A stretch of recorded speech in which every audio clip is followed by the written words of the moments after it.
welcome everyone to the MAPS Canada webinar series. Now for this episode on Zoom, we are talking about examining the psychedelic renaissance, and we are now in season 2. My name is Reverend Shannon Smedella, and I'm your host for the series and also a volunteer with MAPS Canada. I just want to say it's been a pleasure hosting both season 1 and season 2, and it's been even more of a pleasure getting to know all of these amazing speakers leading the way in the psychedelic renaissance. We are now in episode 9, if you can believe it, of season 2 of our web series, and we've got some amazing speakers on board. Each of these speakers and panels will be showing up to share important information and their take on the psychedelic renaissance. At MAPS Canada, the Multidisciplinary Association for Psychedelic Studies, we are on the forefront of conducting studies to develop psychedelics into safe and legal medical treatments since our formation. To conduct and publish scientific research and education supporting the beneficial use of psychedelic medicines, MAPS Canada relies on public donations and fundraising initiatives. So the funds raised from this webinar series will go to fund this research. So thank you for being here, because your investment makes a difference. And to view the studies that MAPS is currently working on, please see full details at mapscanada.org. You can also check out maps.org as well. To make this webinar possible, we have many volunteers at MAPS Canada that help out. So I just wanted to take this time to say a huge thank you to them. We've also have some amazing sponsors who've stepped up to support the webinar, and some have supplied some great perks for you to take advantage of. So if you haven't heard about these, you can access them at mapscanada.org/webinar perks season 2, and we're going to put a link in the chat for that as well. The password is psilocybin if you forgot. It'll also be in our newsletter that we send out on Thursday. So thank you again to our sponsors for supplying these. So just some housekeeping items. On Zoom, you can see that we have a Q&A at the bottom, so make sure and post your questions right in there. We have the chat on the side. It looks a little different, but it's still there, so make sure and let us know where you are tuning in from. I see we have Vancouver, Montreal, Pemberton. Make sure and let us know where you're joining from today, and post your questions in the Q&A at the bottom. So let me tell you a little bit about Zoe Helena, our panelist, our speaker for today. She is an artist and cultural activist who founded the environmental feminism collective Cosmic Sister in 2007 to advocate for women, wildlife, wilderness, and wildlife, and for our natural right to work with nature's psychedelic medicines, our co-evolutionary allies. She believes that a true balance of power across the gender system globally is the only way humans and non-humans will survive. Zoe coined the term psychedelic feminism to describe a subgenre of feminism that embraces intentional work with sacred psychedelic plants and fungi, such as ayahuasca, peyote, iboga, psilocybin mushrooms, and cannabis, and encourages women to explore the wilderness within, where they can learn more deeply about themselves, in part to revisit core feminist issues in fresh and exciting ways. In her Timeno talking circles, Zoe welcomes all respectful, open-hearted truth seekers who wish to explore the damaging effects of late-stage patriarchy, including the wounds, harmful social conditioning, and emotional burdens we each carry from surviving an abusive culture. Her loving, hopeful methods for invoking intentions in preparation for medicine work follow a character is action approach to improving relationship dynamics with ourselves, each other, and all living beings.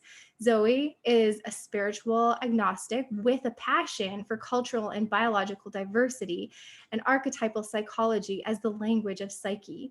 Her ancestors were tribal people who developed sophisticated nature-based spiritualities that included psychedelic ceremonies. Her medicine work around ancestral trauma addresses loss of cultural diversity and identity through dominator religions, genocide, persecution, and oppression, as well as assimilation.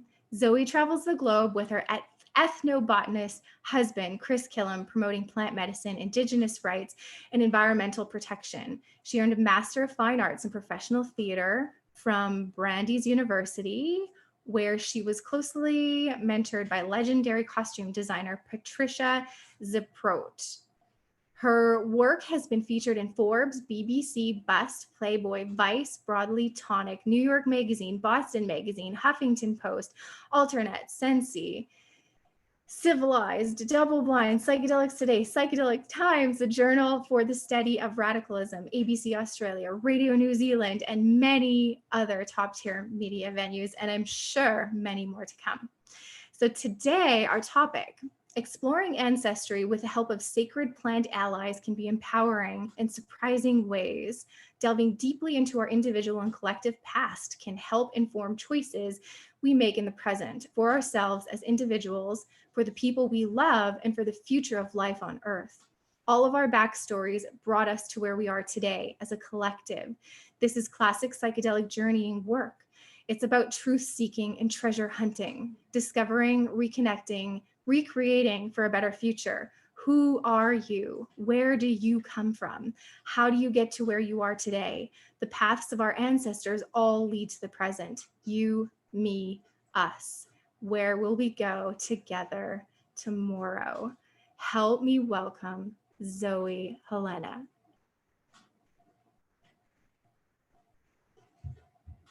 Hi. Hi, Hi. Zoe. Okay, hold on. Hi, everybody. That was a long bio. There's so much great stuff about you and That was the wonderful things book. That to was the hear. whole book. Okay, well, that means I don't have to go through some of that, which is great. I mean, when you get to the sort of persecution part, and it's true on both sides of my family, there have been all of those things, those terrible things, but it's true for so many people. And we come from, it depends on who you are, and where you come from too. I want to start this off with acknowledging Indigenous people who are not displaced, who are in the places they originate, and they're the lands that have been taken from others. And our people were indigenous also in various places of the world, but we are no longer living where we were indigenous. So a big question for me in this ancestor medicine work has been, am I still indigenous? Because I feel it in my deepest soul. So I believe that I still am, but I am displaced. And so I started really thinking about that and looking into, well, why did those people move? What were the reasons for them having to leave their homeland, and how was that for them? Why did they leave? What were they running from, if they were running from something? And then where they landed and how they were treated there, and then how that affected their lives, and then how that affected me and my family, who are the part of my family who's still alive, or my greater family.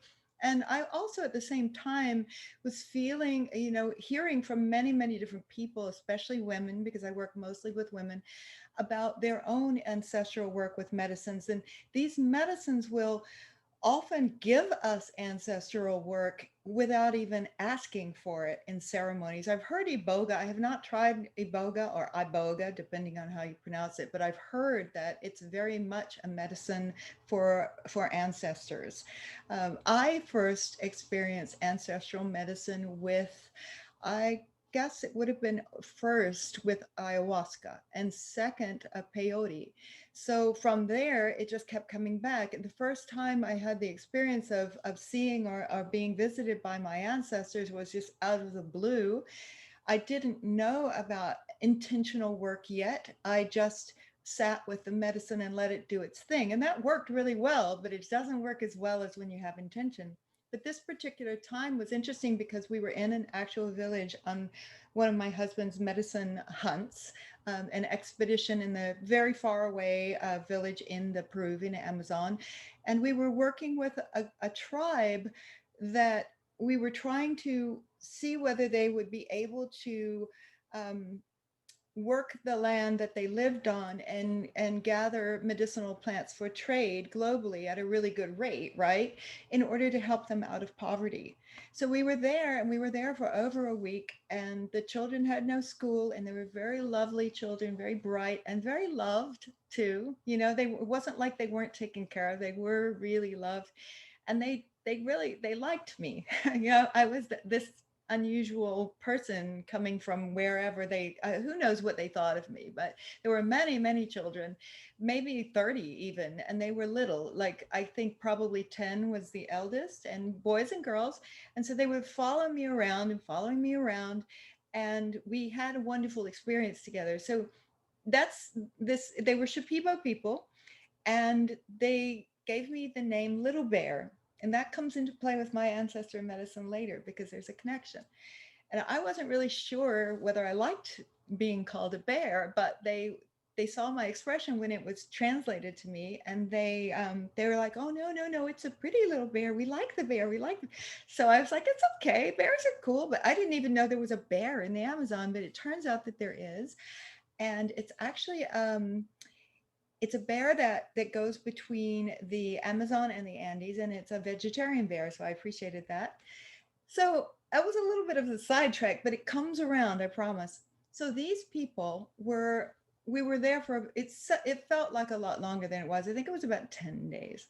And at the very end, out of the blue, one of the men says, "I'm the shaman of the village. I'm going to come into our little hut that we had, and we're going to do an ayahuasca ceremony. Would you like to join me?" And of course we said yes, because we can't say no. That's an honor. And so here we are in this very mosquito ridden hut, and he gives us a teeny bit.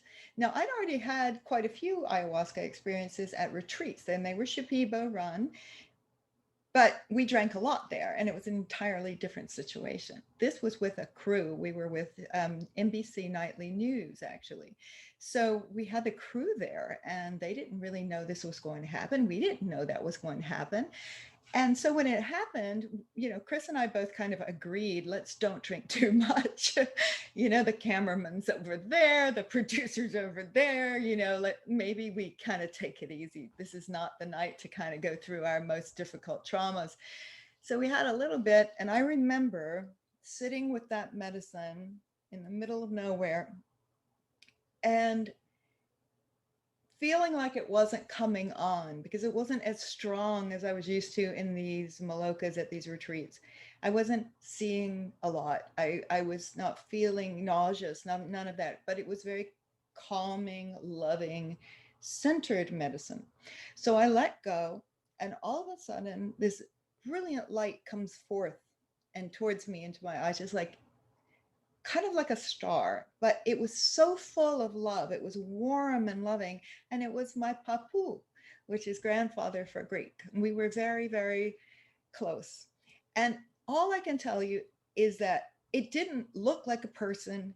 There was no visual of a face, nothing, but I knew it was him. It was like his essence. And I'm not religious.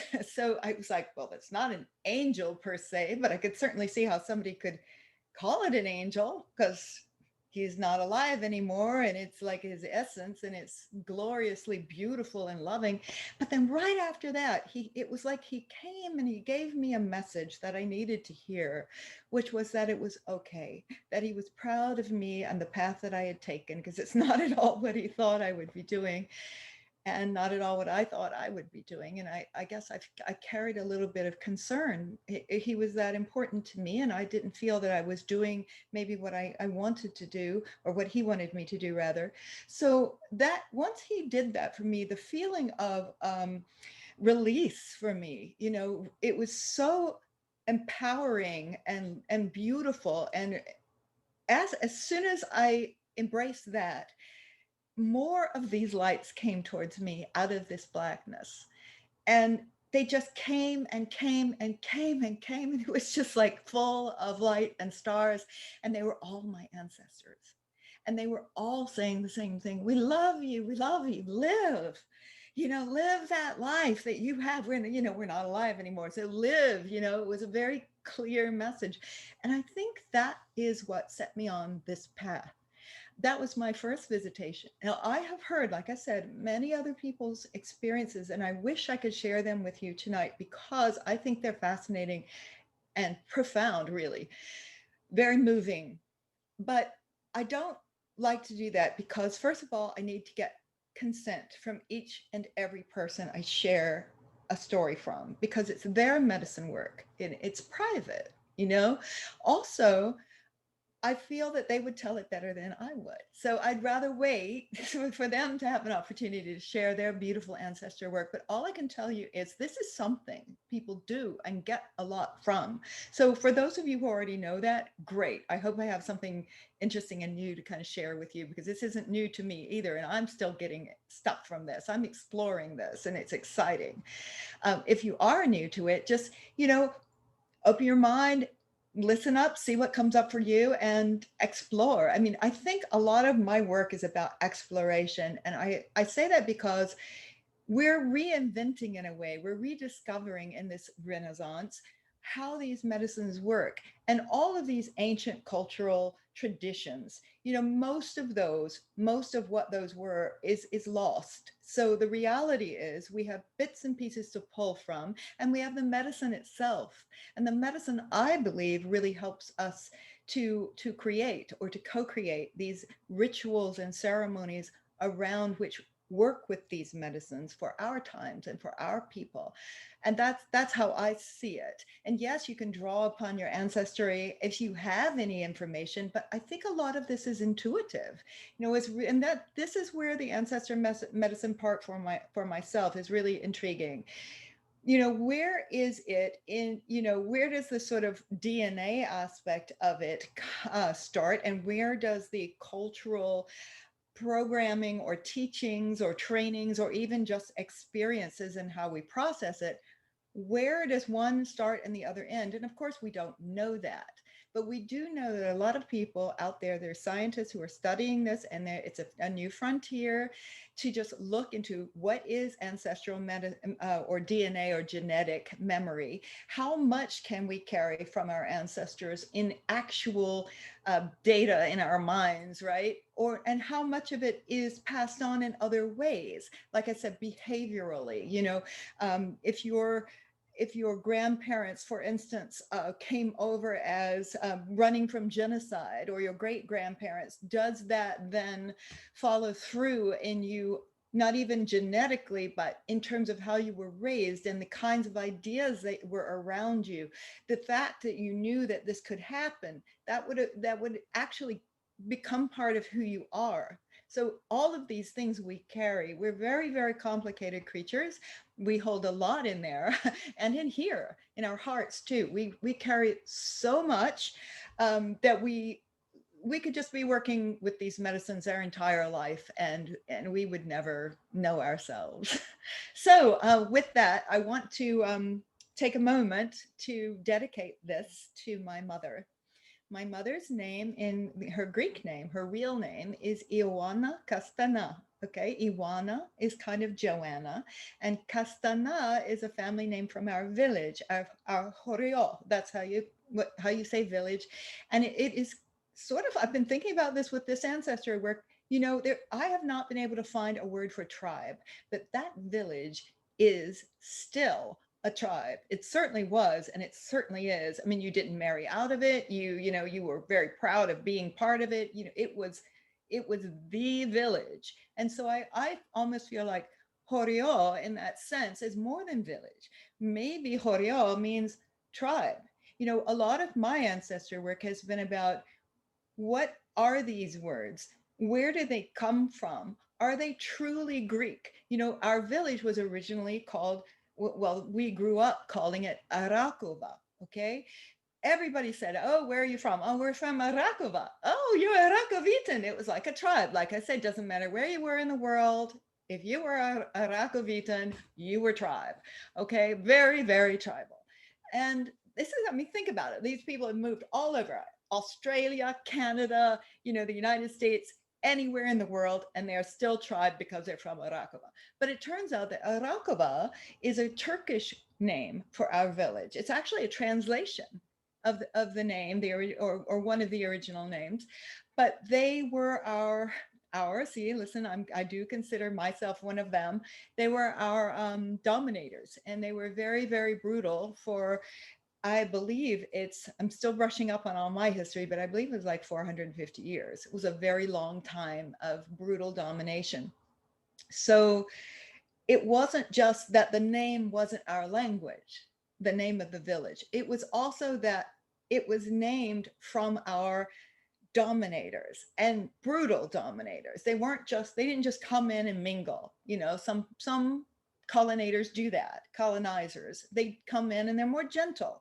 They kind of mix, and they take on some of the culture, and it's not quite such a wipeout.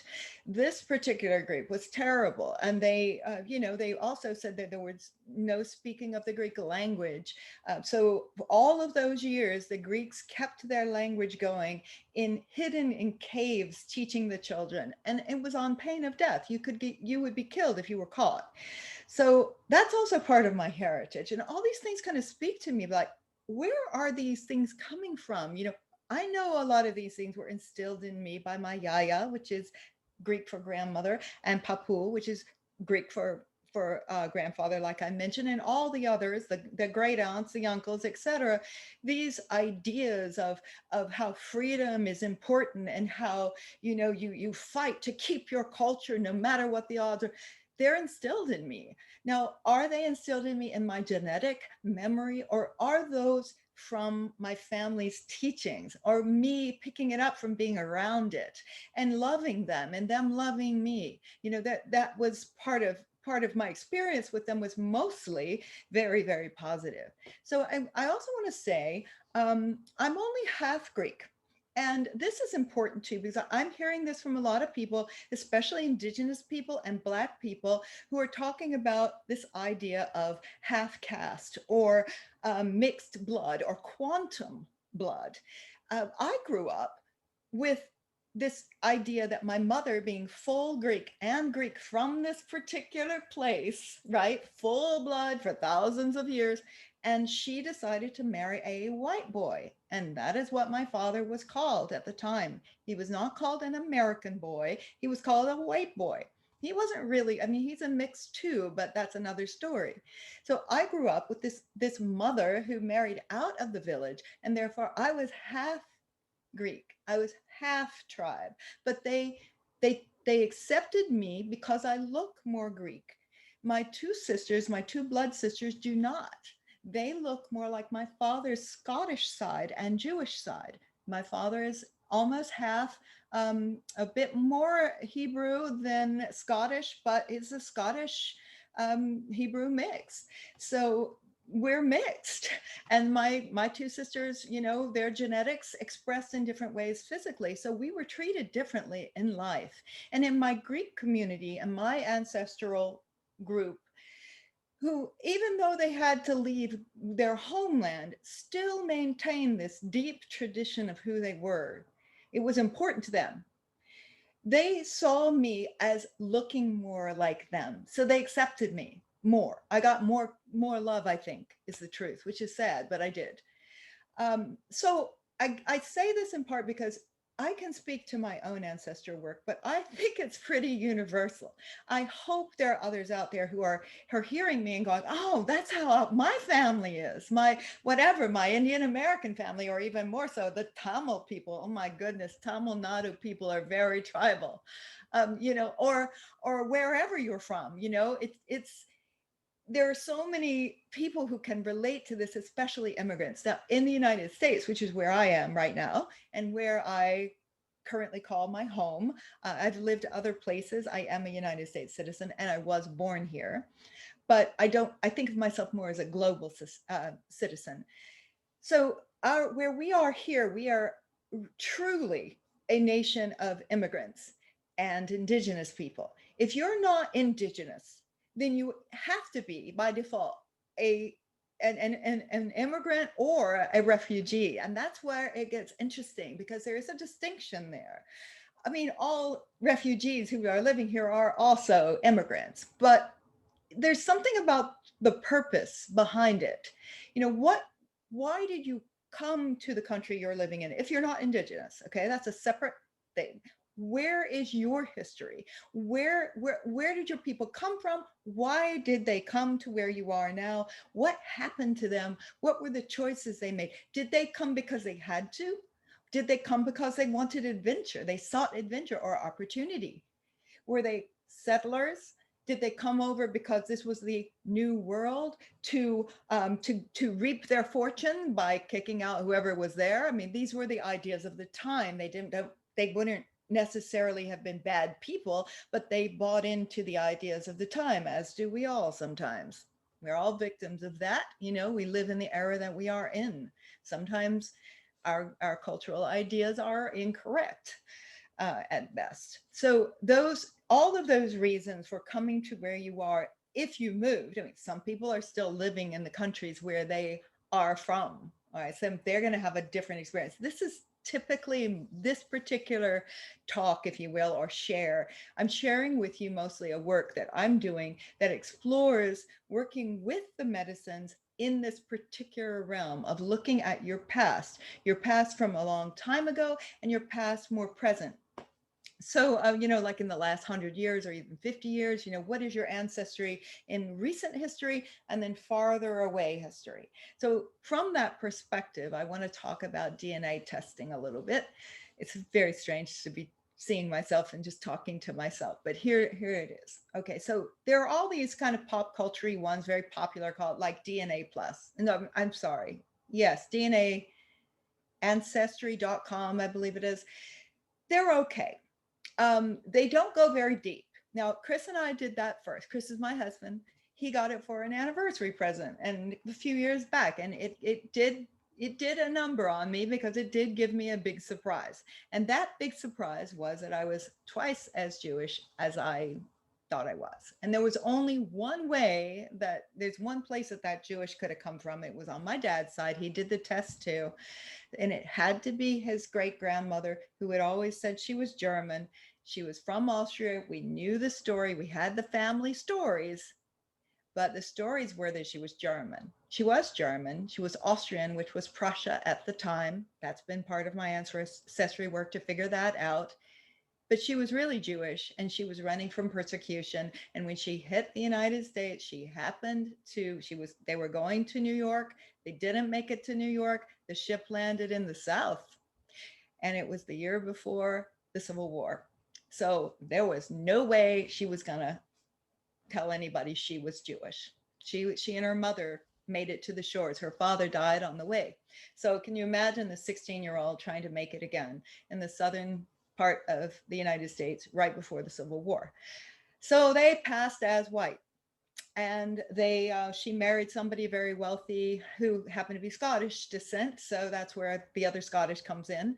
I don't know anything about that side of the family. But what was fascinating to me was that there was more Jewish in me that I had never known about and my father had never known about. And I wondered if my grandmother on that side had ever known that she was Jewish. She was Jewish. I mean, especially if you believe the Jewish tradition of it's passed down the mother's line. She was actually Jewish, which also made my father actually Jewish. Now, other people would say that I'm not really Jewish because it's coming down the father's line, the paternal line, but a lot of people think that's baloney now. So we'll just not worry about that. If I feel Jewish, I'm Jewish. And part of me does feel Jewish. I feel all of the tribes in me. And that's part of this ancestral medicine to me. Why does that matter to me? I don't know. I can't tell you, but it does. I feel them.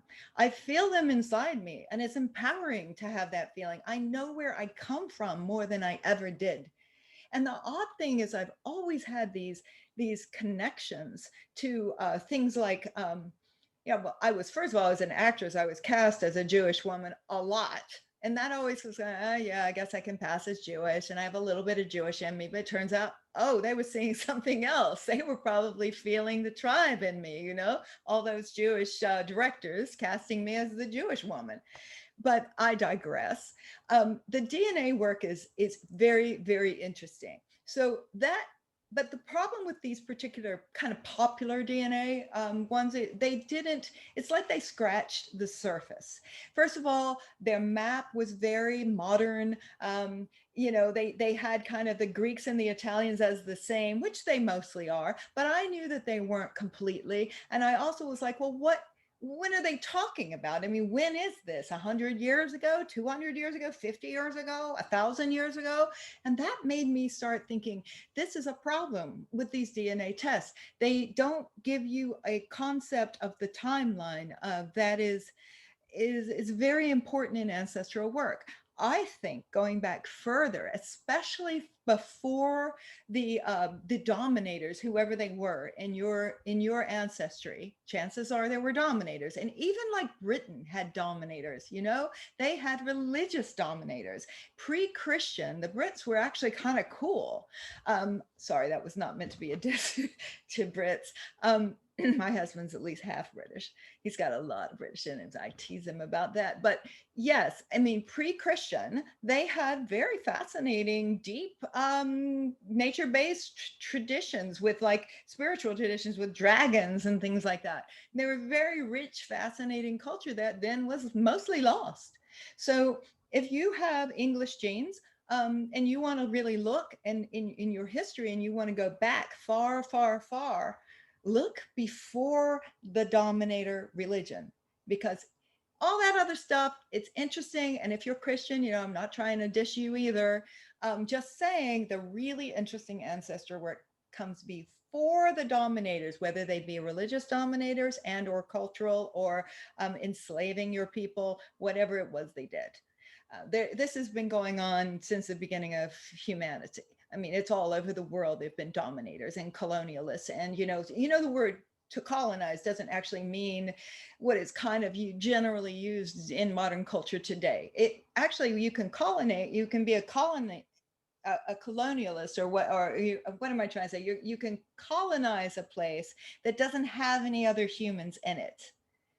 The word doesn't mean what we usually use it as here when we say decolonize, for example. And oh, by the way, yes, yes, and yes, this work is about decolonizing, and I am all there. So yeah, I mean, my people were colonized too. It's pretty hard. These words are kind of made up a little bit, but they work and they are legit and real. So what does it even mean? All of this going back into your DNA. Well, does it even really matter? Well, all of these are questions, and maybe it does, maybe it doesn't. This is just an exploration because of the experiences I had with psychedelic medicines, bringing out these ancestors, and how that affected me in my life, and how it has affected so many others who've shared their stories with me. I've witnessed some of these things too in the Maloka, in the Amazon. I've seen and experienced with people their ancestral work and healing, and it's been profound, truly. I don't use that word lightly. I know I've already used it tonight, but that is the word I'm feeling. It's profound. So okay, DNA work on that popular level, it frustrated me because I knew that it wasn't picking up on the things I really wanted to know, which was more than what I already knew. I didn't know about the Jewish, but I knew about everything else up to that point where their DNA tests stop, where their maps are made. And, you know, maps are these depictions of territorial current territories marked by boundaries and called nations and named and run by their governments. That's what they are. They move around, you know, a lot. You know, if you look at a globe even from 50 years ago, it's going to be different than one that's modern today. My dad was fond of globes, and one of the things he did was he'd bring home different globes from different periods, like one from the 20s or whatever, and he would go over these globes with us and say, what's different? You know, and you could find the different names, different, you know, different territories would move around. And it really gave me a perspective of human culture all over the world throughout time. So when I was looking at these DNA tests, I was frustrated.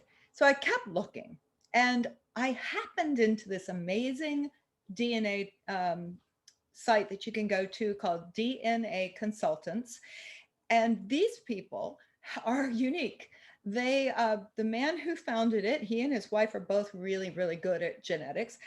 He was adopted, and I hope I get this story right. He was adopted, he was brought up as Jewish, and then he discovered that he was at least a quarter Cherokee, which was a big surprise for him, and it meant a lot to him. So before he even knew that though, he went all the way to a PhD studying the classics, which was kind of actually how I found the guy. I was looking for something about indigenous Greeks, and he was somebody who was talking about the ancient Greeks. And because he was a classics guy, but he also was a DNA guy because of what he had experienced with his ancestor medicine and how it had transformed his entire life.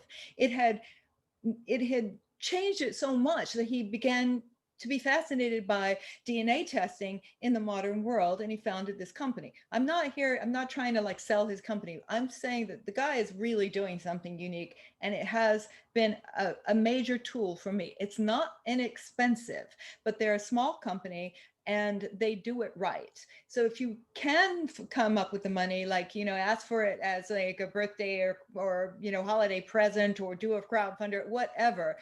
If you really, really want to know, I highly recommend it.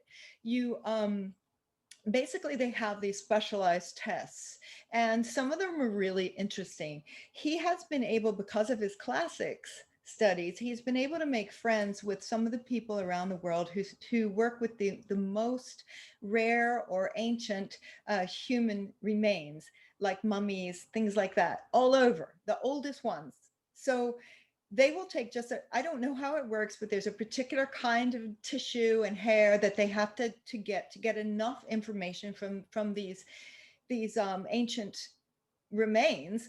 And I know it's kind of gruesome, really, but this is how it works. Then they run those, and it's all data now, like it's all ones and zeros. That's not the way it was before. So now it doesn't cost anything to share that data.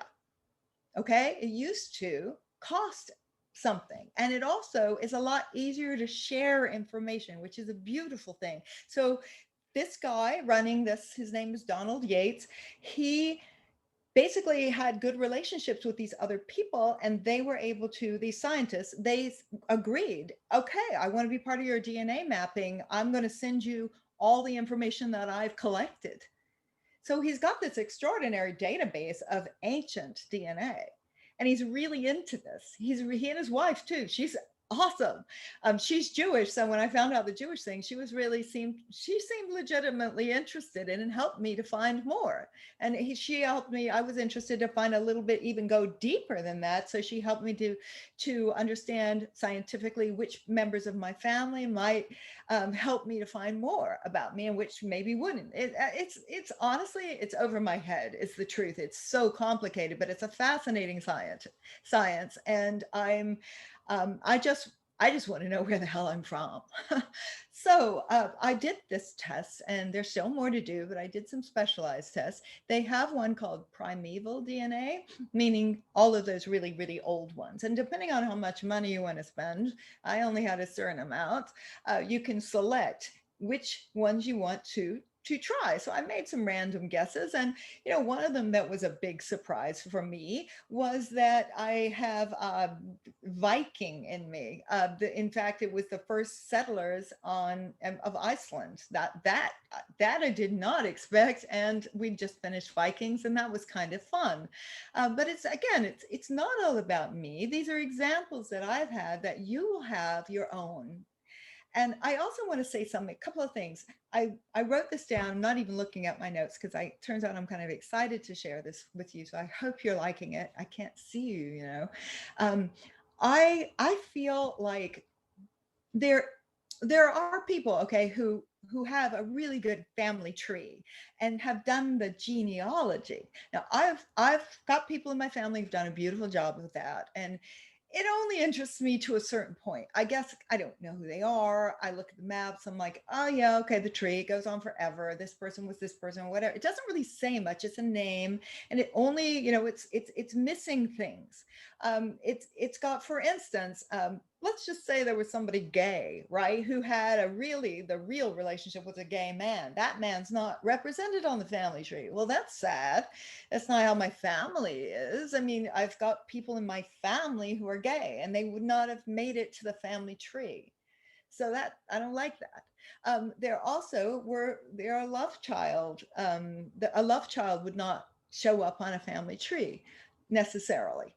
If they did, that'd be an unusual ancestor to recognize that on the family tree. So you may very well have some entire different a series of genetic markers that are from an entirely different group of people and never have known that. And there are all these reasons to hide the idea of, getting pregnant with somebody else who's not your husband. That's a social faux pas, looked down on, maybe also, punished depending on what time period it was. You could, potentially be killed or disowned.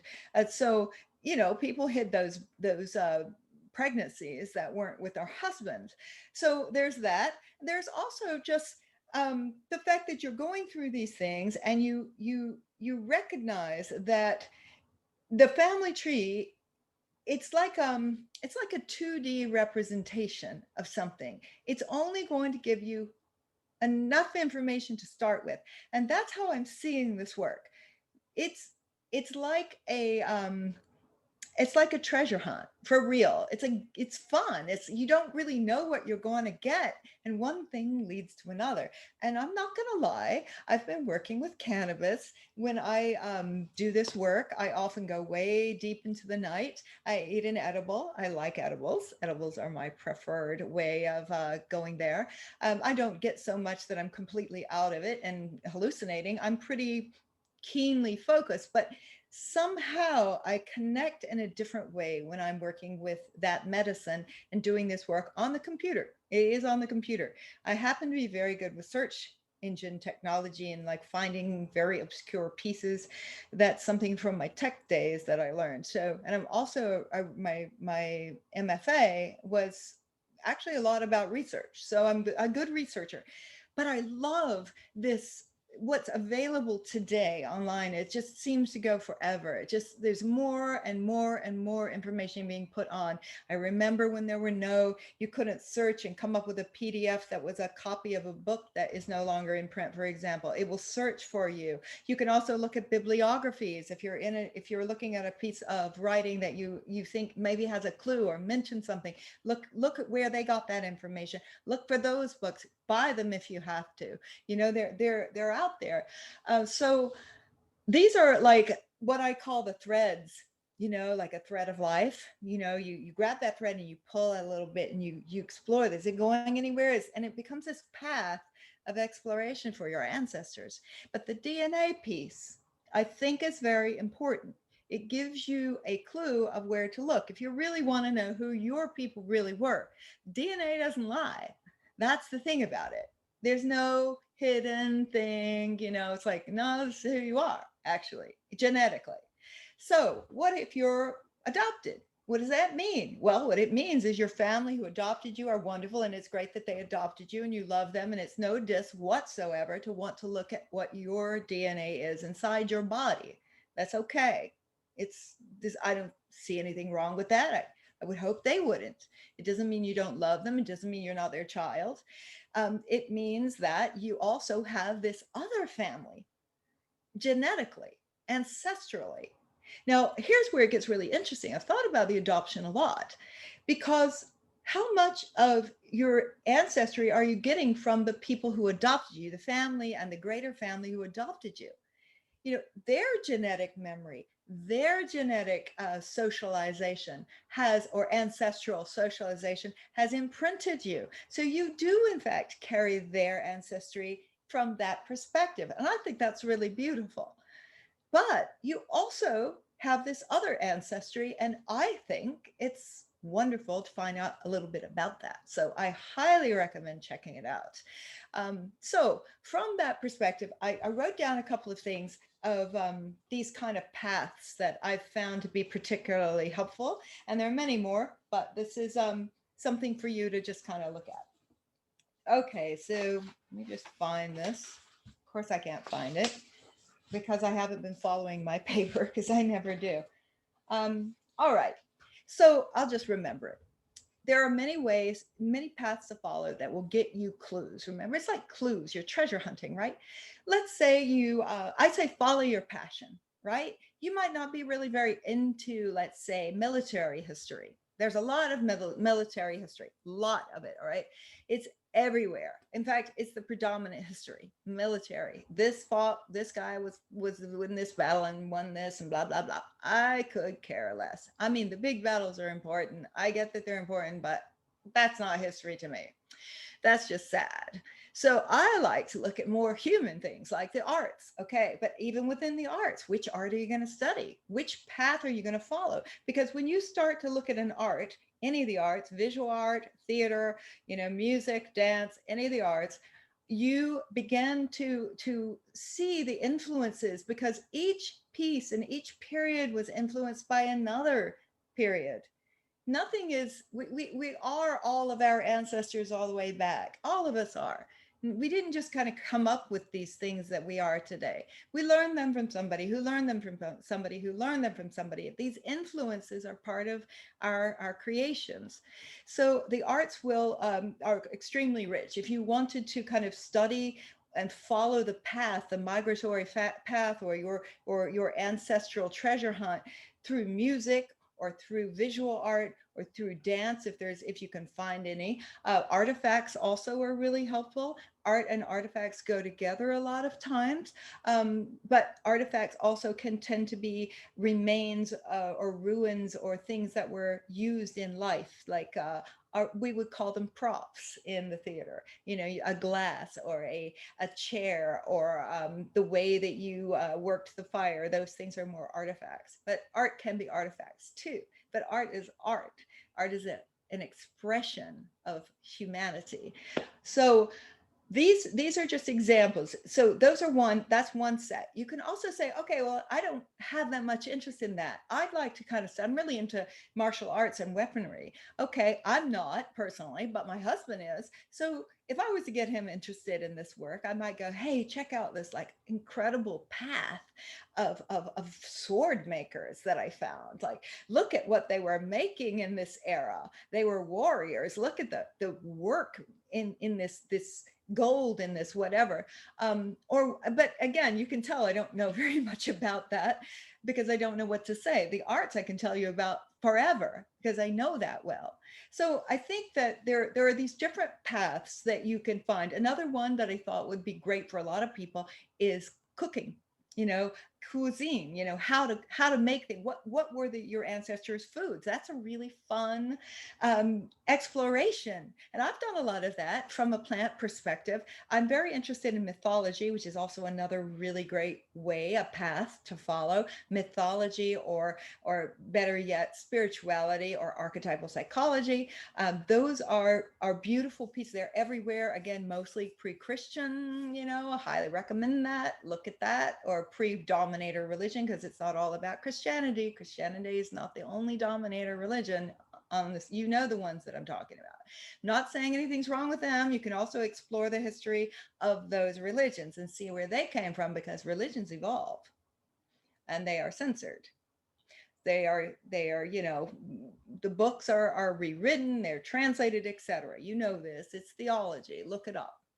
Try that. If you really want to stick within your belief systems, then go into your belief systems and the history of those belief systems and see what you can find and have fun. But back to the cooking. So cooking involves plants a lot of times. The plants are another line of or path to follow. That's really exciting for a lot of people who might be listening. We're all loving the plants, because the plant spirits and the sacred plants and fungi have helped us to kind of open up to that world, and that sense has just kind of turned on, and we're all feeling the plants. So a lot of the medicine traditions and the cooking traditions were plant-based. So those are the medicines they had for the most part. So you can also follow the path of medicine, ancient medicines. And when I say follow the path, it's varied. It's in my work, I just kind of research until I find something, and then I might go down that road for a while, and I save things in my computer for later, just in case I want to find it again. But also the actual migratory path of these things is fascinating. To step back to the DNA, we've made so many leaps and bounds in the science and the technology of DNA work, and specifically where humans came from, migratory paths, including, we still, so far as we know, come from Africa. That's as far as we found. I mean, I suppose someday we could find out that it's something else, but right now that's the evidence that we have. So we know this because not only the oldest DNA is from there, but also all the other DNA tests, if you follow back to the beginning, lead to there. So there's two ways to look at it. You can look at where you are now and find the route back to the beginning, or you can find that, the beginning, and go out and watch how your people traveled around the world and migrated, because that's what happened. Humans spread out. And just like all the other animals, we too, it's a natural thing to want to continue to grow out and explore. And it's just a part of nature. Plants propagate, humans travel. We have all kinds of ways to travel. So when we did travel, we also would develop our own subcultures, and we would marry amongst ourselves for a while, perhaps, or maybe we'd settle in an area, and those would be the first people would become the indigenous people of those regions. So we've all come from somewhere. And the beauty of this work, and I think the biggest take home of all, is not so much as it's about me, but that we're all one. It is truly, we truly are of the same ancestry, if we want to go back there, and if we want to acknowledge that and open our hearts to that. Because some people don't want to let go of their identity, of their today culture, and I don't either. I love my identity of my culture. I love my cultures, all of them. I'm proud of them. I feel them. I love them. I love the people who I knew, who taught me what I taught. And I'm excited that I have, when I go way, way back, that, these people came from here, and then they came from there, and then they came from there. So, where do you want to see your ancestor medicine in terms of the timeline and the global timeline throughout those times, if you see what I'm saying? So it's a dendritic pattern as the migratory paths go out, but it's also multidimensional when you add the time component to that. And you'll never know it all. So just have fun. And that's what I want to say. I also wanted to say, be prepared for surprises.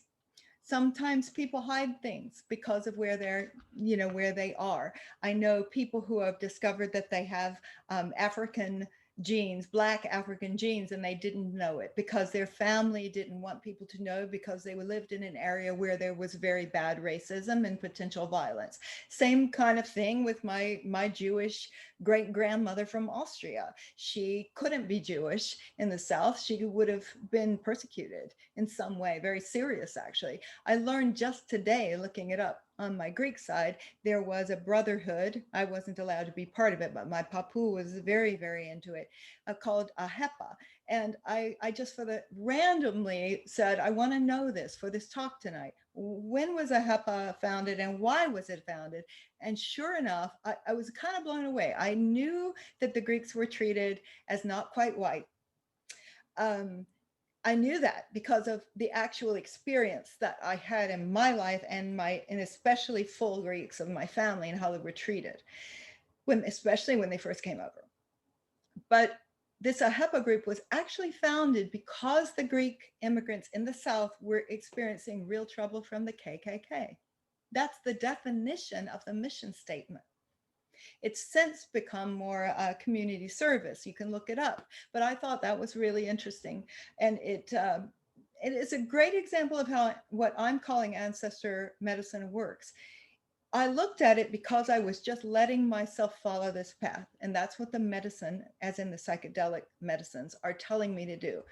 But I went with that. I didn't give a roadblock in my mind. Oh, why is that? How is that important? I allowed myself to just take that moment and look it up.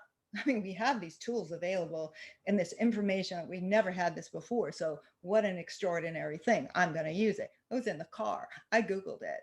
AHEPA, roots of AHEPA, Greek, and it came right up. It's been around since 1922, which is right around when my grandmother moved to Charlotte, North Carolina. Her family had come over because they had to, and were treated very poorly in the Midwest. A lot of Greeks there were riots and there were burnings of buildings and entire areas. And, there's all this has been part of my ancestor work too. I didn't know any of that. And this is what I wanted to say. Surprises. You're going to find surprises. You're also going to have great sadness. You're going to find things about your past that are really, really fucking sad. And just sit with it. Just allow it. Allow it. Process that grief.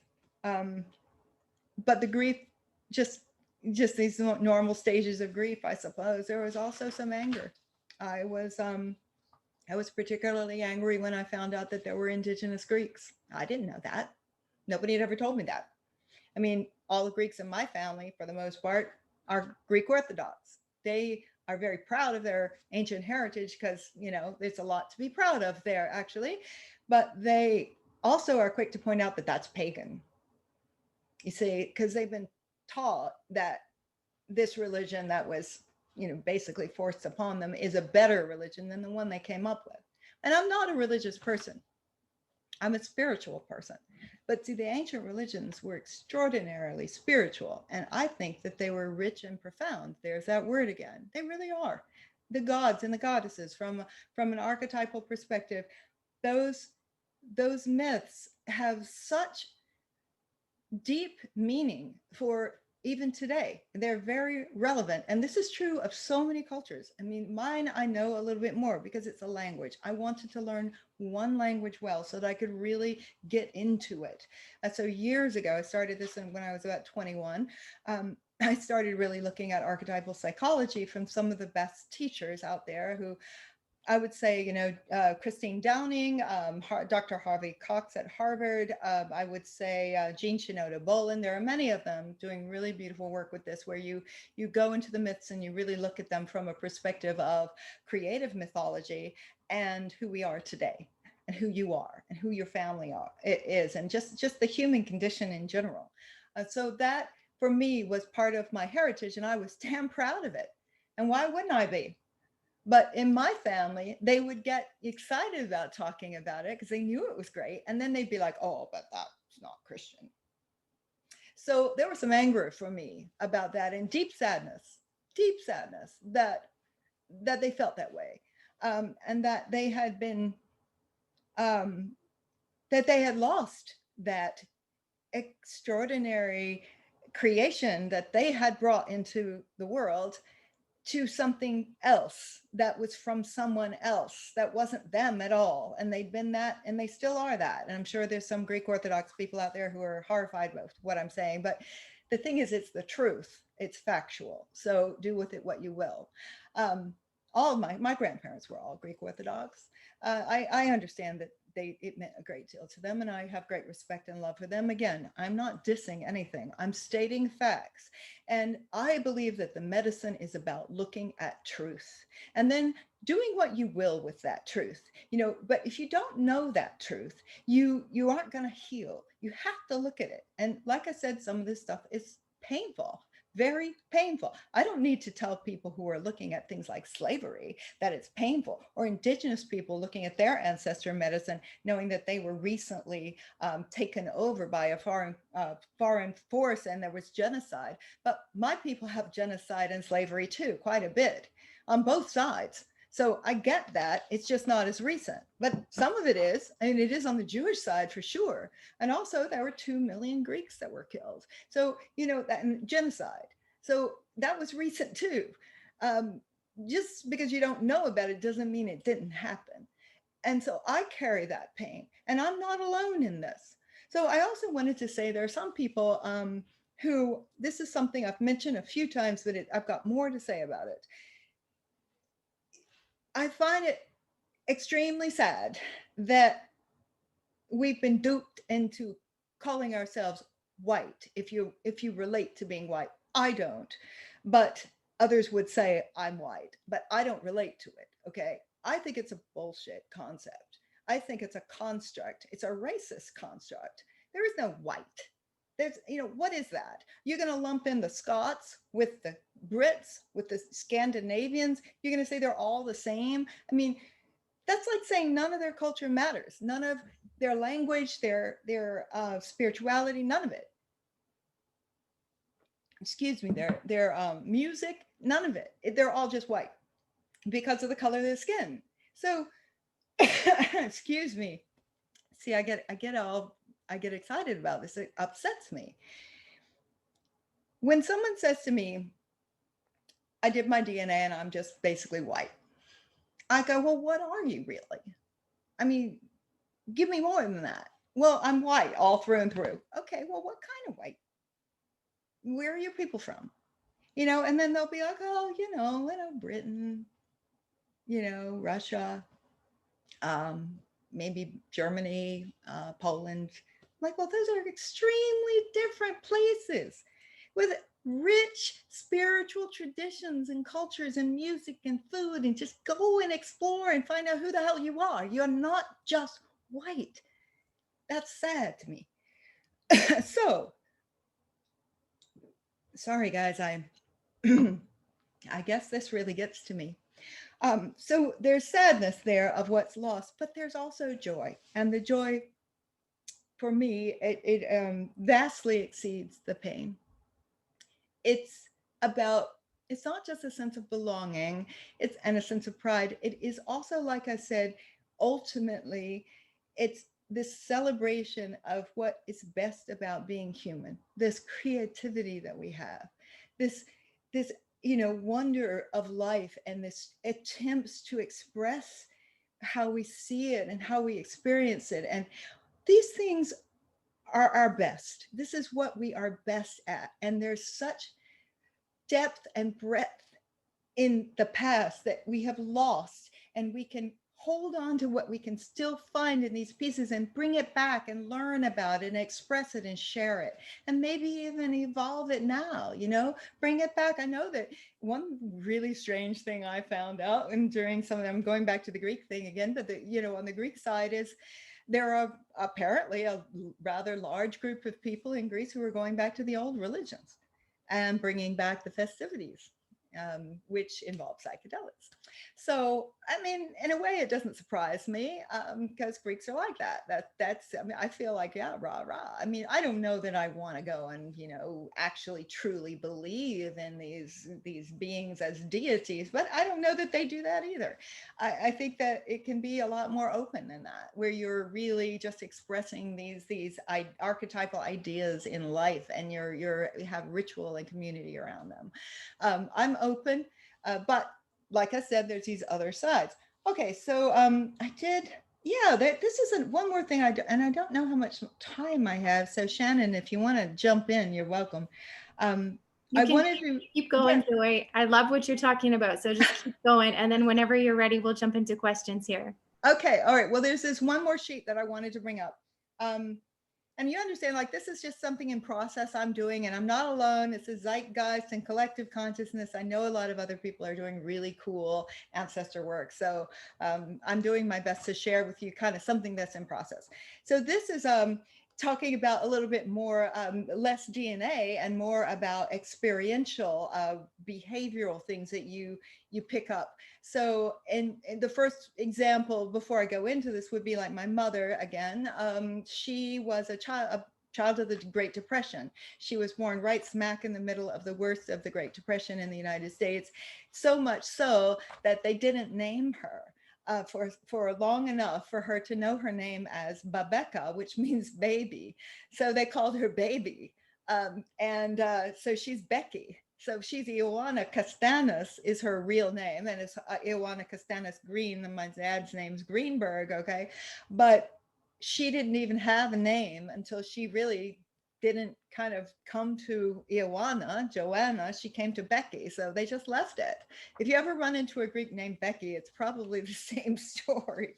But yeah, so the reason I brought that up is the Great Depression really affected my mother. That was a trauma. Though she's 88 now, she's in New Zealand, alive and kicking, and with my dad, who also is alive and kicking, and he's 93, and they're still very in love, and they're doing something right. But yeah, they have, on the one hand, they're extremely generous people, and then they'll have these strange ideas around money and scarcity that is absolutely trauma-based. It's from the Great Depression, and I hope we never experience something like that again. We're going into a very dark time right now in a winter that's going to be we're in a global pandemic and it's getting cold now here anyway on this side of the globe. Other side of the globe, they're finally getting some spring, which is probably very welcome. Here we're buckling up. We know it's going to be tough and hopefully the economy will survive. So on that note, the point I was making is that my mother's trauma was also passed down to us in a way of our relationship with money. We had to learn, and all my siblings are very different, so I can speak to for myself. I had to learn that there wasn't a scarcity, that I could go out and make money if I needed to, and I had to learn how, and I had to learn why I wanted it and what I wanted to do with it and how to manage it. I don't have a lot, but I have enough. I have what I need, and I have what I need to do the projects that I care about, like Cosmic Sister. You know, that's what I always set my sights for, and I broke that trauma. So I'm bringing that up before I read this out because we all carry these kinds of things from our parents, our grandparents, or their parents, their grandparents, and these are passed down to belief systems, traumas, ways of living. Yeah. So examples of some negatives. The way a woman should behave. Yeah, my yaya used to say to me, "Oh, you have to let the man think he came up with the idea himself. Oh, you'll never find a husband." I hope people are laughing because she really meant it in a loving way, but she also really meant it. And she was concerned that I would not submit in that way because she knew my nature was not exactly submissive. Okay, and here's another one that's very common. Just these little family things that you're taught, that a female is judged primarily. The most valuable thing about a female is some concept of physical beauty, and it's youth related also. So sexism and ageism right there. Um, I would say prejudices and racism, those things are passed down as well. Those are what I call kind of like, it's like a genetic, but it's a cultural genetic. So wherever that person was taught, or whatever experience they had, and whatever um, words they chose to take on, and they became that, you know, it's just like a kind of like a sickness that they caught in a way, but these were ideas that they were around, and then they would try to put them on you. Now, luckily, I didn't have that in my family, but I know a lot of people who have, and this isn't all about me. So yeah, it's prejudices, and there were some prejudices. I think there were prejudices on in some of my family around homosexuality that I had to look at um, and learn in my own way that those were incorrect and antiquated ideas. They weren't true. I ended up in the theater. I had too many amazing, wonderful gay friends and colleagues and mentors, and I adored them. And I was like, okay, the people who thought that were wrong. Okay, so we can learn from these, but these are still ancestral. This is still ancestor work, in my opinion, because it can go quite a ways back also. Classism concepts, those are definitely inherited from a long way back. We're special, we have better genes, we are upper crust, we are from a better family, we are, you know. Oh, I heard someone, I was with a very close friend the other day recently, and he said his mother would talk about a woman who would help around the house sometimes. She just sort of said, she had been married to one of their family, and he died, so she was widowed. And he said that his mother just sort of said, oh, he married down. And that's what it was. He married down. So that idea of marrying up or marrying down, that's classism. Classism is some bullshit. So it's just as bad as sexism and racism. Just like look into yourself of any kind of classism and just like let that shit go. Backwards concepts of gender. I said that, homophobia, etc. But more than just homophobia, just all of the gender like racism is in fact a construct. We really don't know the half of it. Any kind of these are the negatives again, you know, ways of living that harm nature. put, for example, hunting for sport. You know, I hate seeing these movies sometimes where they'll have the family going out like trophy hunting for like a bonding experience. And I'm like, God, you people just suck. You're just so devolved. That is not okay. That needs to go, and that needs to be history. Okay. Um, so examples of some positives, just, I mean, you could go on and on obviously with this, but examples of some positives, again, these are sort of ancestral, habitual or cultural ancestral work as opposed to genetic. And we don't really know how much is genetic memory and how much isn't. We really don't know, but we suspect there's a lot. Example of positives that you did with your family or your ancestors have done and passed on: dancing together. You know, I mean, lots of cultures will dance, you know, and the ones that don't, I feel sorry for them. You know, I love seeing the kids dancing and, like, you know, like whatever your, you know your culture. If you were encouraged to dance as a child around other people in your family dancing, you are privileged, trust me. Making music together, that's another beautiful thing. Cooking together, cooking traditions passed down. You know, this is what my grandmother made, I'd love to teach you. You know, ideas like the golden rule, or leave the world a better place, or, you know, it's good to give and be a giving person and give back to your community service, respecting elders. That's an idea, but that's a very ancestral idea in a healthy society. You know, the elders are precious, and they have keys, by the way. If you've got any elders in your family, ask them what they know. And remember, anything counts. Anything counts, even if it's just recent and they go, oh, I don't know anything about that. Well, what was it like for you growing up? Ask them. You know, they're precious. Oh, another idea, lovely, positive, be a student of life, you know, never give up learning, those kinds of things. And they, you know, they go on, and then we could all write an entire book about these, but that's my point, is that these are learned. You find them in different places, and no, it's not always your family, but this is an example of ones you do find from your family. And I do want to, if I have time, I'd like to briefly touch on cultural appropriation. It's huge. There are a couple of memes going around that I really like. One is, like, on social media, okay? My culture is not your costume. Fucking great. We're still here. I love that too. These are both this indigenous, we're still here. I have taken that up. It's a bit of a flag for me. You know, I feel like so many people, I'm just going to talk about it from the Greek side again, because there's a little bit of a base for that. If I went off into the Scottish and the Jewish, I'd have to start all over. So I don't want to bore you. So I'm going to jump to this, but please hear me as if you maybe have some of this yourself to look at. My culture is not your costume. Yeah, you know, I get it.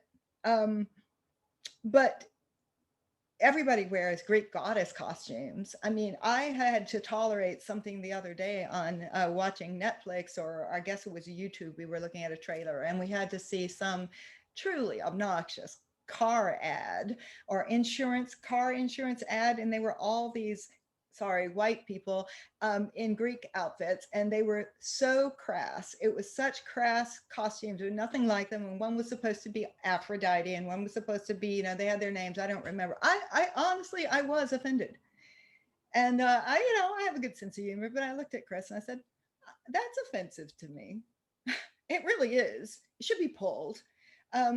But most people wouldn't think it is. And most people would say, oh, we're looking way too much into it. Well, no, actually, I'm not. And you know why? Because we're still here. We're not dead.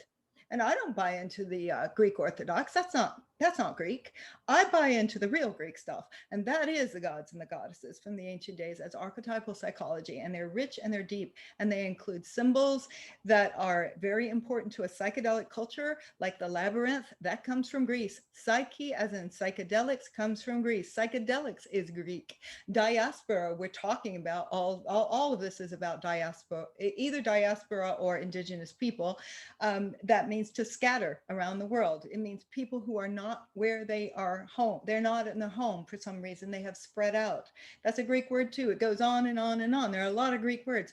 And from that, I just want to say, I had a conversation with one of my very close Black friends, And we're close enough to be honest with each other about these very difficult subjects. So she said to me, well, at least they studied Greek history in school. I mean, like, at least it was part of history, even though even if it was a small part of a book, we all knew that there were Greek gods and goddesses, and most people read Pandora or whatever. And I was like, no, you're right. And she says there's almost nothing about African history and regular. This was I'm 56 years old, so I could be dating myself. Maybe things have improved, but I thought what she said was very valid. And then I said, yeah, you're right. That's terrible. But you know what? They butcher my culture in those books. That's not Greek. It's been through the whitewashing machine too, and the patriarchy and all of that most of the history goes through. So when you do this work, when you explore, please, please, please consider the source. Consider the lens that the people who were writing and recording that history, who were they? What were they after? What were their ideas? What were their ideas that were incorrect? Because they also had them. What was their purpose of writing it?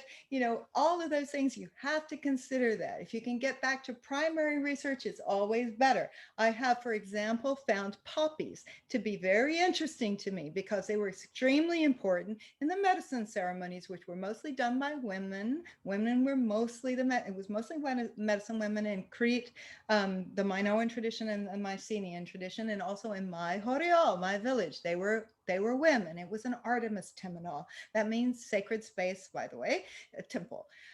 They were women. So the medicine women were women. And yes, they were working with all sorts of sacred plants and fungi. They thought mushrooms were plants. So there was no different word for it, but they were psilocybin mushrooms, and they were part of the brews, the various brews, just like the Shipibo people in the Amazon. They don't just make it out of two plants. They'll often start putting in a little this and a little that, and like some of them get really good at it, a little toei. I mean, I got rid of my PTSD in a brew that had some toei.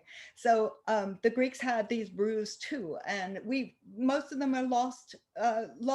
So we'll say, well, what evidence do you have? Well, I say, I know where the evidence is. It's in the art. It's there. You can see it. It's obviously a poppy. It's obviously a poppy bud where you would, the seed pod where you get the opium from. Look at that. That's obvious. This, it goes on. Okay.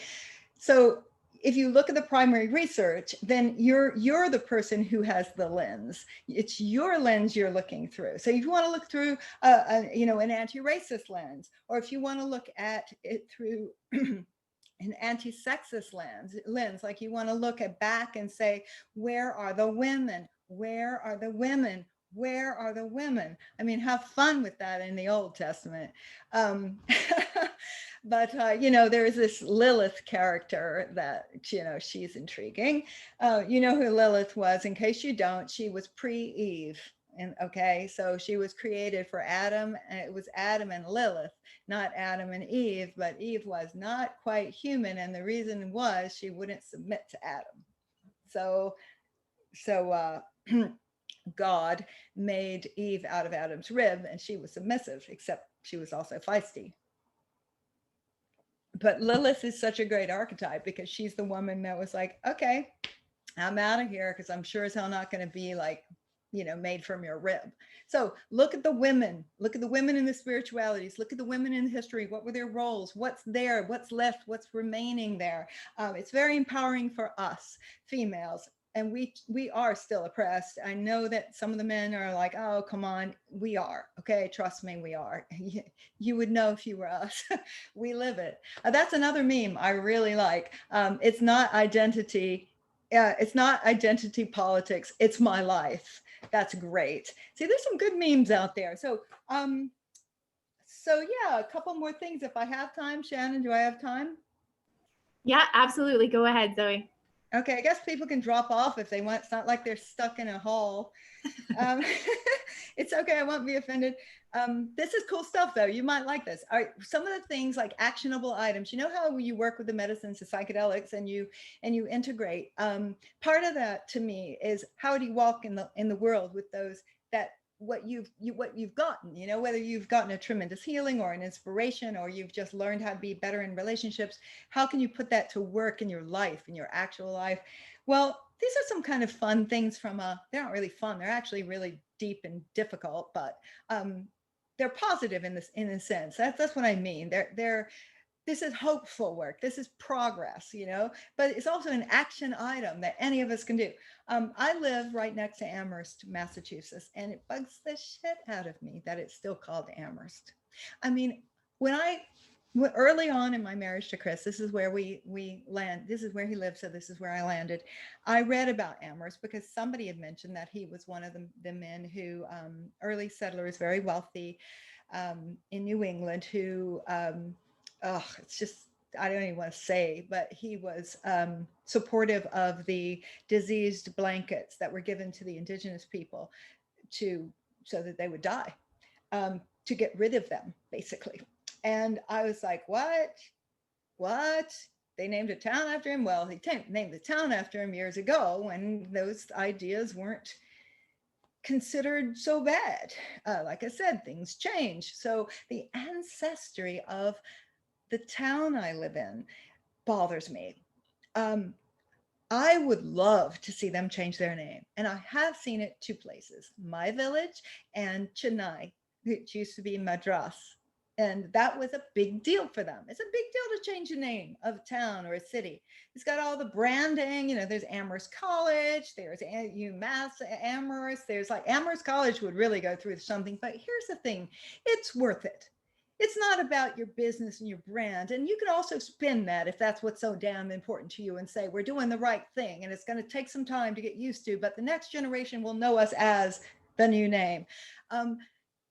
I feel it every time I go into the town. It's a spirit. I'm not trying to be woo woo, but I feel it because I know about it, because I'm conscious about it. The fact that, first of all, I did my research and I got a very, very good article about him, and there was some big military guy that they were very friendly with, and they were pen pals, and there were letters passed, and this guy had done all the work for us. He'd gone to the letters, he'd written out the pieces and things that the guy had said, saying that he agreed with the genocide, basically.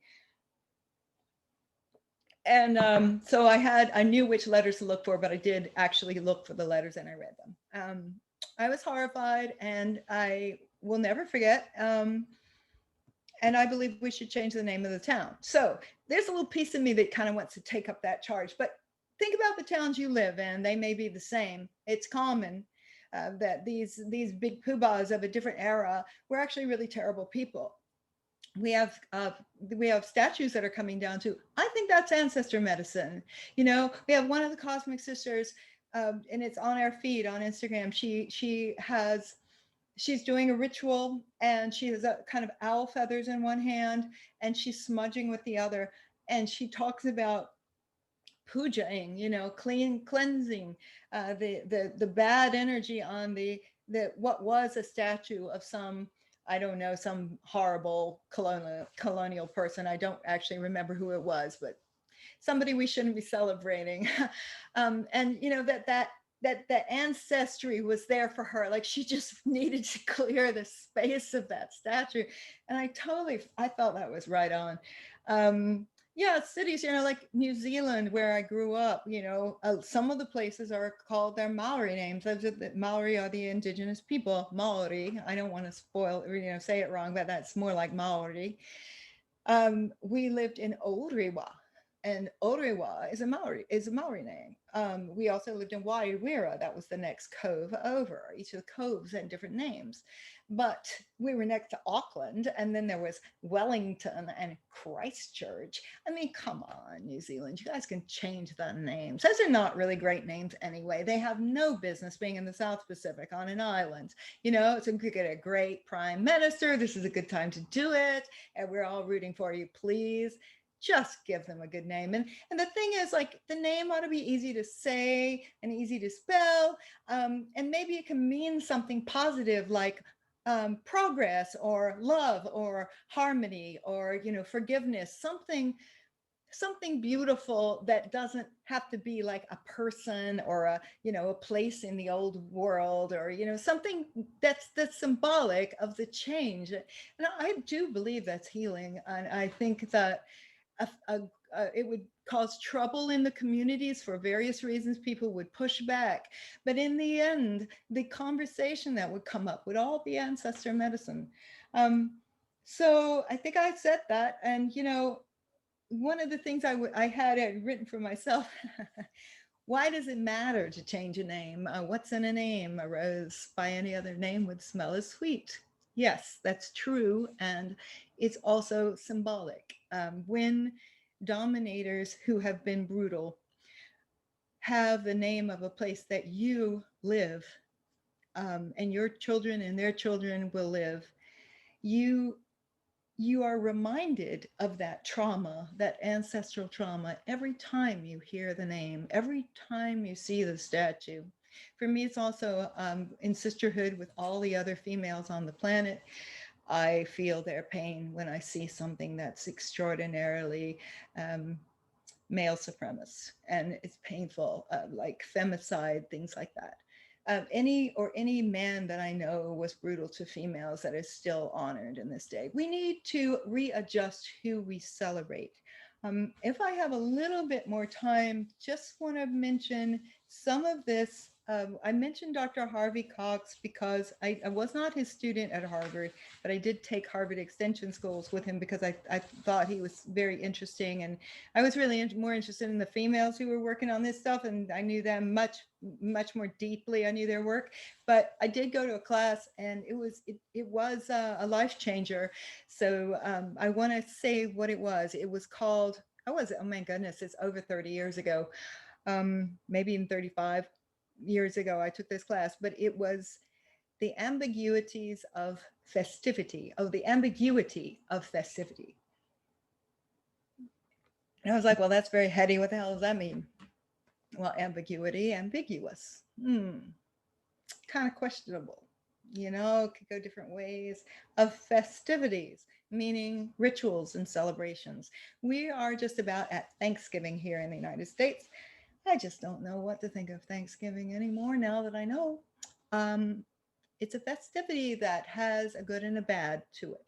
It's supposed to be about gratitude and bounty of the earth, celebrating bounty. And then there's a stupid Thanksgiving story that we know is a lie, or a kind of a mixed truth about the Pilgrims and the Native Americans who were around at that time and what happened. But it's a very dark story. It's it's a devastatingly painful story.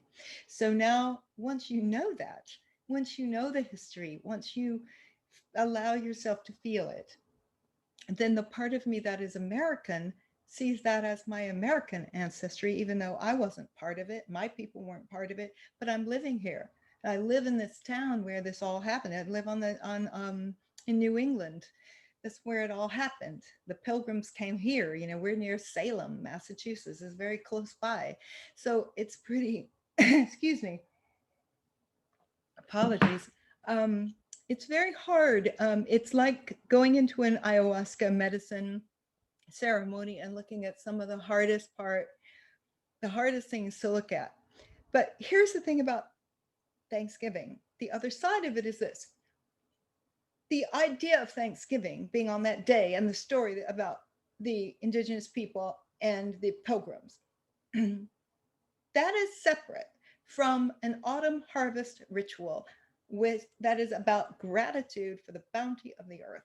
That goes back to the beginnings of time, especially anywhere that had seasons. But if there weren't seasons, there would still be a bounty of the earth celebration of some kind. Almost every single culture in all over the world, had that, something like that. So by not celebrating Thanksgiving and by having this pain about it, knowing what happened in the Thanksgiving that most Americans celebrate, I don't want to throw the baby out with the bathwater. And that's what Dr. Harvey Cox was talking about. He was talking about there are these festivities are ambiguous, and so therefore they don't work. Other ones are often very military, like bombs bursting in air. I could go on with those because he did, and he was brilliant in it. Like I said, he planted a seed. My whole life, I've thought about it, looked at different festivities, thought like, how can we change them? I really don't know if we can save Thanksgiving. I mean, maybe we just need a totally different thing. Maybe we can decide, for instance, to celebrate autumn equinox and be grateful and do more of a bounty celebration that's not Thanksgiving. I have not got the answers. All I'm saying is this is part of my ancestor work, and I think it's part of a lot of people's ancestor work. So again, I'm going to end it because I could just go on, obviously. I want to end it with what I said about the migratory paths being dendritic, and that if you follow them backwards, you find that we are truly all one, and that this is not about othering. This is about finding commonality and also expressing our own histories and our own, ancestry. And finding some of the treasures that have been lost that are beautiful, and they need to be rediscovered. Anyway, that's it. I'm not really in we're all one kind of a person. I don't go around saying that, but that is truly the lesson that I've learned from this work so far. No matter what you get about yourself and your family, you do eventually find that we are all from the same place. We're all family. Okay, that's it. Hi, Shannon. Hi, Zoe. Am I back on screen here? Can you see me? Yeah. Okay, awesome. I love that Well, with the thank you so much for that talk. I took so many notes on that, and I think so many things that you said in there we all need to hear, and people of the world need to hear. And I love that you say that that we all are one. You can think of it spiritually, but you can also think of it like quantum physically as well. It's we come from the earth, we go back to the earth, and that happens again and again and again. So how can we possibly not be part of each other, especially since we're drinking the water that someone across the earth probably drank too, and water has memory. It's like there's so many reasons in this dimension and then beyond this dimension on how we're connected. So it's like you can't deny it, right? Cool. I love everything that you said. We do have a couple of questions. I know we're running. Is that okay? Yeah, sure. I'm just drinking because I still have this. I think I got all passionate about something that upset me, and it gave me this weird thing in my throat, but go for it. So the first question we have is from Dr. Patel. He says, I'm curious about emergent archetypes in communities.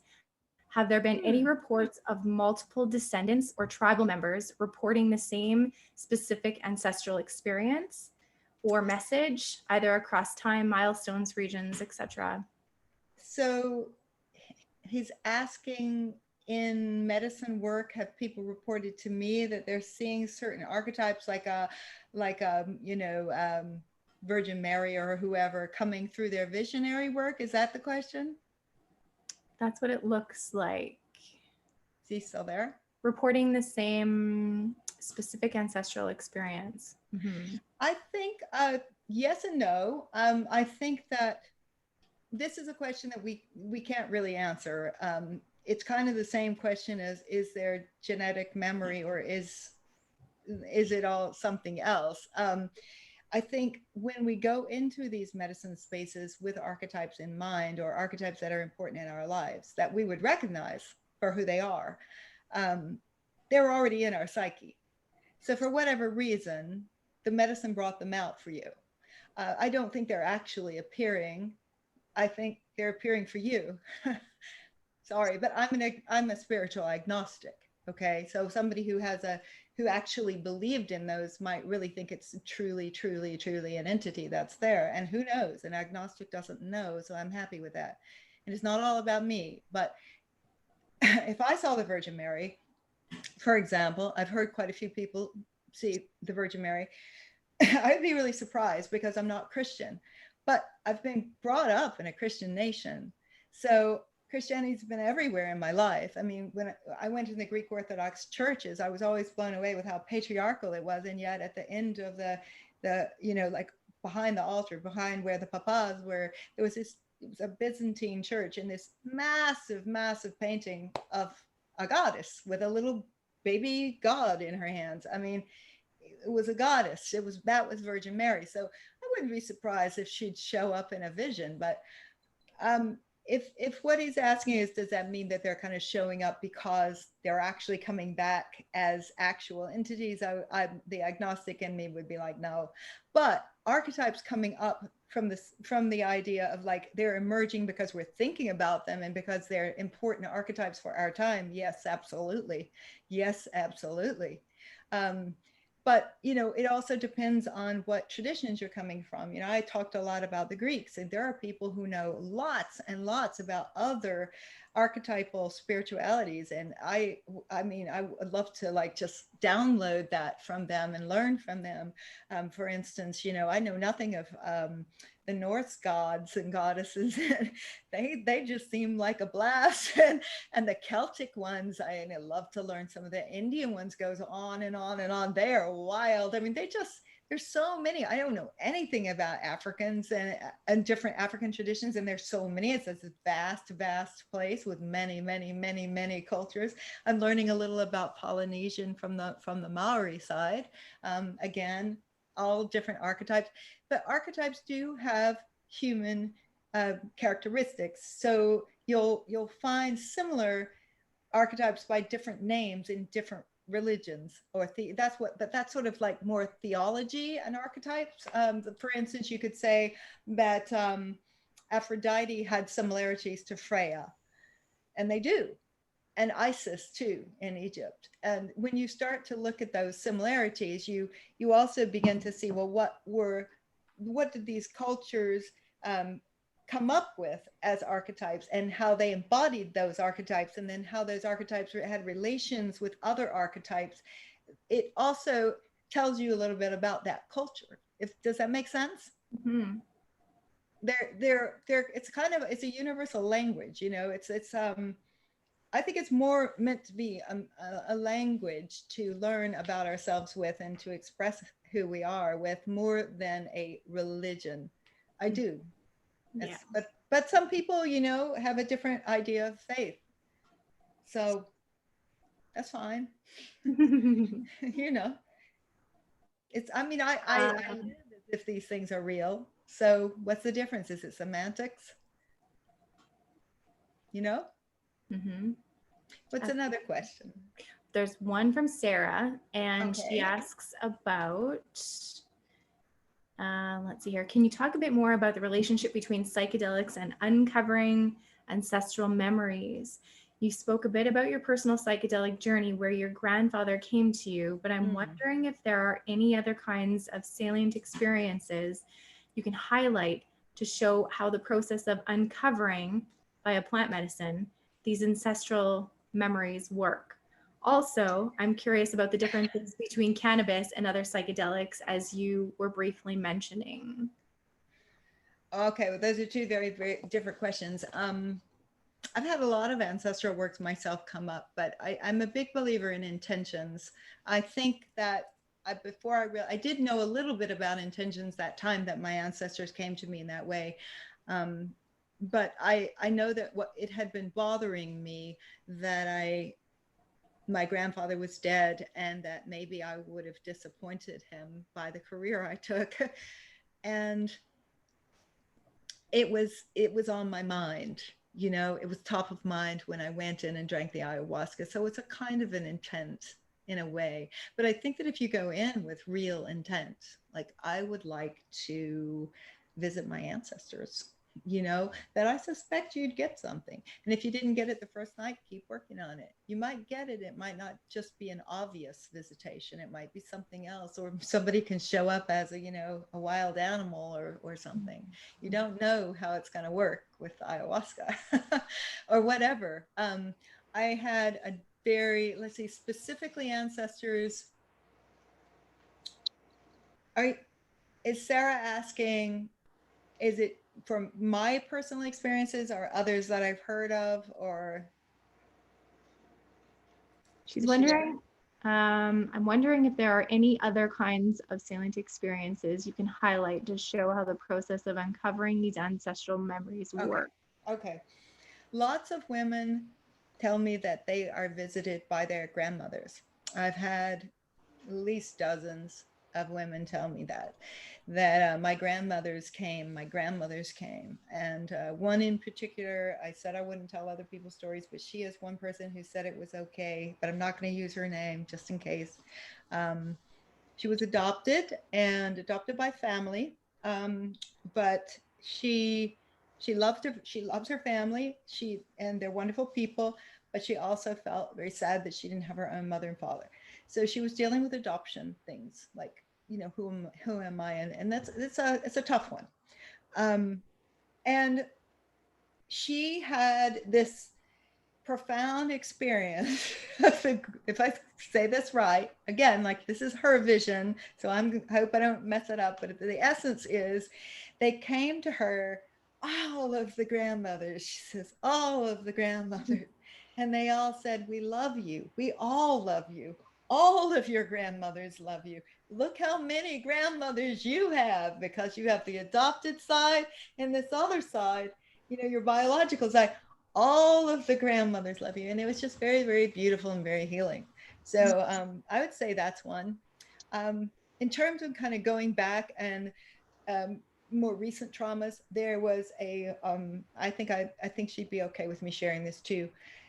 So a New York model, actually, who was in the Amazon with us, who is Polish. And at 14 years old, she was recruited by a New York modeling agency who went to this small village in Poland. So here she is in the small village of Poland, and all of a sudden she's like asked, I'm going to get to go to, would you like to go to New York and be a model? And she, really broke her mom's heart by saying yes, but she just said, how can I say no? I mean, this is an adventure. So she proceeded to do that, had a great career. But she said to me that in her village in Poland, there's not a day that goes by that somebody will not mention the horror, the Holocaust, because the Polish also suffered, and they were forced to do a lot of the most horrible, horrible stuff that the Nazis, made them do. They were forced to do it. And if they didn't do it, they would be tossed into the gas rooms, or be burned, or be killed, or in some way be killed. So they kind of didn't have a choice. And the Nazis took them over, so when she was in the Maloka, she didn't expect to have that. She was actually looking at, what do I want to do with the rest of my life? And she had this really great idea she wanted to explore. But what she got was that we were all in the Maloka, but it was a concentration camp. In fact, it was one of the gas chambers. And it was a massive gas chamber full of everyone who was there. And she says it was all everyone she knew, her family, everybody was in that. Everybody she knew was in there. And that they were all huddling together. And she says it was so scary. And then all of a sudden it wasn't, because she just realized that, in her medicine work, it was, we're all in this together. And that for her meant something so deep that it changed her life. And for me, it taught me it actually helped me understand ancestor work, because I realized that I don't know how other cultures surrounding traumas like the Holocaust, when the 6 million plus Jews were killed by the Nazis, how did it affect other cultures around there? They too suffered. And it brings up this idea of, it's not fair or right to judge one person's suffering over another and say one is worse than another. And you don't know what people are carrying. You don't know what happened in their lives or their family's life. And we like to put on a happy face, which is probably a good thing, because you can't talk about this stuff all the time. You'd fall apart. But I thought, for me, recently, she's a cosmic sister. She's got a beautiful piece of writing. And I wanted to know, like, where was that village? And I knew where she was from, because she'd mentioned the specific village. And I looked it up to see where was the closest concentration camp. And here's what I got. They were everywhere in Poland. I mean, you can find this stuff. because people are traumatized by it, and they're still alive. The people who were traumatized by that war are still alive. You know, and my people, many of the people who came in later, the Greeks, were running from that too. They were also persecuted by the Nazis. You know, I had actual my mother's first cousins, okay, were stuck in the village during the Nazi occupation, and they were all raped, and all the men were killed. I mean, it wasn't like they stole the food, and it was bad for everybody. And that, you know, they're getting older, the people who were there, but they're still alive. And that is a real trauma that people still carry. And it's not always the Jewish part. See, you know, so we know a lot about the Jewish trauma and that, and carrying, you know, being a survivor of the Holocaust, or being the sole person, you know, in the family that survived a pogrom. You know, my great grandfather, the one I knew was Jewish, that's exactly what happened to him. He came home from a trip. He was a student. He came home to visit his family one weekend, and his parents were never seen or heard of again. And his 8 brothers' heads were on sticks outside of the house. That's the truth. And 8 brothers' heads on sticks outside of his house in Romania. So he turned around and ran. He ran and he left for Scotland. That's his story. So, you know, you can't judge one person's trauma over another. All trauma is trauma. We got to just love each other and open to listen to each other and just try to work through them all, you know. And we're all just, if we care, anybody who carries these is hurting and hurting others. You know, hurt people hurt others. I talk about this in feminism a lot. There's still a hell of a lot of women who have scarcity issues, because there is this perceived scarcity of power, and so their competition is just so unnecessary. And we can do better. It's just divide and conquer bullshit. So those are also things that are absolutely ancestral from a female perspective. You know, you could go down that path too. You could say, all right, let's look at how females have been treated throughout, you know, that's our tribe, you know, it's not necessarily exactly the same as ancestral DNA, but it's another group. You can just continue to do this as much as you like. And I don't know if that answered the question or not. I hope so. I wish I could see the person asking the question. Then I would say, okay, did I get it? Is there anything else? She's still here, and she typed when we asked what part of the question you were asking, she said either one. And I can't remember what part of the question we were talking about then. So I'm pretty sure you answered it. Is she still there? Sarah, are you still here? Lots of great info here. Thank you, she says. Okay, all right. Well, yeah. Sarah, you're welcome to reach out if you want. It's totally fine. Well, we're almost, well, we are over time now, but I just wanted to ask you, Zoe, if there was anything else that you wanted to leave us with, and also ask you, what does the psychedelic renaissance mean to you, if you can fit that in as well. Okay, well, we'll just say that, what does the psychedelic renaissance mean to me?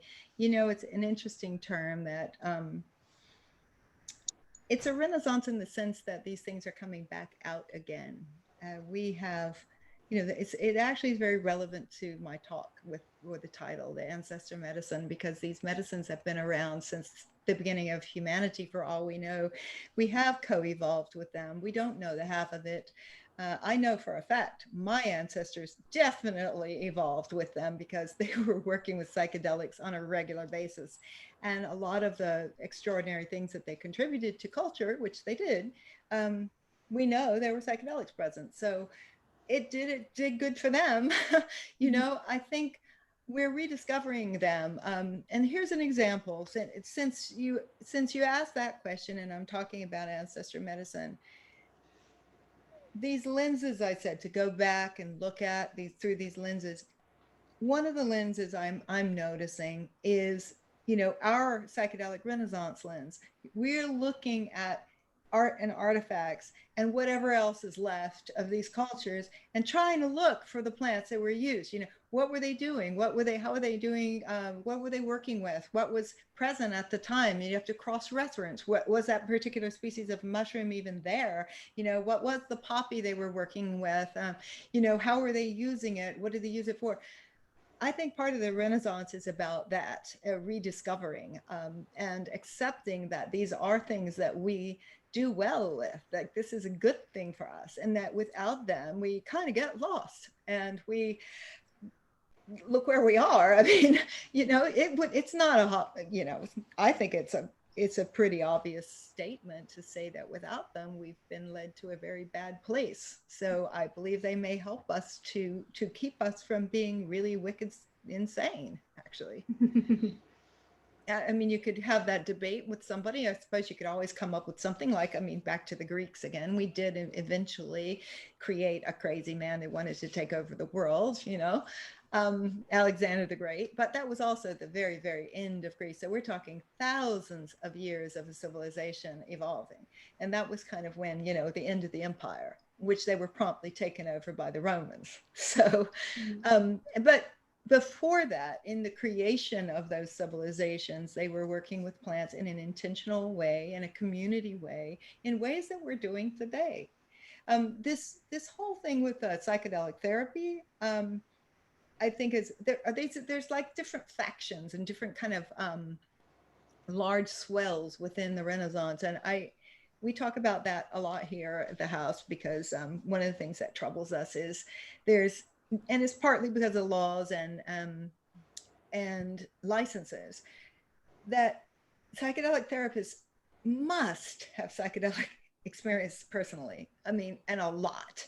And I think that it would be really important to have specific psychedelic experience with the plants or the fungi they're working with, and even better, the ceremonial things, and because they're all different and we're so individual, and the medicines are individual, and the circumstances of using the medicines are individual, that I don't know, they would have to, scientifically, they'd have to really contain it to know what they're dealing with, because there's so many expressions, like just ayahuasca in a Shipibo setting in the Peruvian Amazon, just there you get a vast different experience with ayahuasca. Same basic brew, even, every night is different for each of us. So how can a therapist or a psychotherapist know what that person is going through?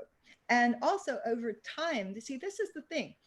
I think the psychedelic renaissance needs to make sure to remember the roots are indigenous, because wherever you go, if you go backwards in times to anyone you're working with psychedelics, they were indigenous to that region. Okay. So even if they're in the very far past, they still were indigenous, and they had that wisdom. Those people were very, very good at what they did. They were expert, healers, shamans, whatever you want to call them, whatever the name in that culture is for that person, that medicine person working with psychedelics. And they created their own rituals around these things. But there were things that the medicines themselves tell you, right? So you might work with peyote differently than you might work with mushrooms. For example, maybe mushrooms like to be outside in the beautiful sunshine. I like to take them there. That's where I like to, experience mushrooms. Peyote, you're in a little teepee and you're like, or some kind of enclosed thing with a fire. At least that's the tradition right now, and with the Native American tradition or Native American church. And it's an enclosed thing. But then when I took peyote and went outside in the forest, it was much more me. I was totally there with the nature. Everything happened there. So I think we're exploring. I think we're liberating the plants in a way, and they're liberating us. And they don't need liberation. They need liberation from our stupid laws. But I think that's all part of it too. Like the legal people are really important. All the cultural activists that are getting things decrimmed are remarkable. What just happened in Portland is remarkable.